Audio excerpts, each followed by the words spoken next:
Step grow versus ডেকোডিং ওয়াইটি এরা দুজনেই তাদের প্রথম ভিডিও ভাইরাল করেছে। কিন্তু কিভাবে, যেখানে ডেকোডিং ওয়াইটি 21 মার্চ 2023-এ আপলোড করেছে আর স্টেপ গ্রো তার ঠিক 14 দিন পর 3 এপ্রিল ভিডিও আপলোড করেছে। এই থেকে ক্লিয়ার বোঝা যায় কি স্টেপ গ্রো এই আইডিয়া ডেকোডিং ওয়াইটি থেকে নিয়েছে কোনো কন্টেন্ট কপি করে। কিন্তু 1 ঘন্টা 2টা চ্যানেল রিসার্চ করার পর আমি এক সেম ফর্মুলা দেখেছি, 2টা চ্যানেলই অ্যালগোরিদম অডিয়েন্স টার্গেট করেই ভিডিও বানিয়েছে।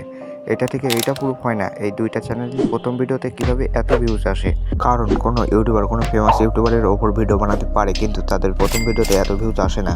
এর উত্তর এদেরই ভিডিওতে আসে। আমি যখন দুটো চ্যানেলের ভিডিও অ্যানালাইজ করেছি তো জানতে পারি এরা দুজনে ভিডিও শুরুতে অ্যালগোরিদম মেনশন করেছে এবং এই ভিডিও প্লে করতে যেই অ্যালগোরিদম অডিয়েন্স হবে তাদের মনে এক ফিলিংস হবে এবং এটা জানার ইচ্ছা হবে যে এই ভিডিওতে অ্যালগোরিদম সম্বন্ধে কী বলা হয়েছে এবং এর জন্যই অ্যালগোরিদম অডিয়েন্সের মনে এক উত্তেজনা তৈরি হয়ে যায়।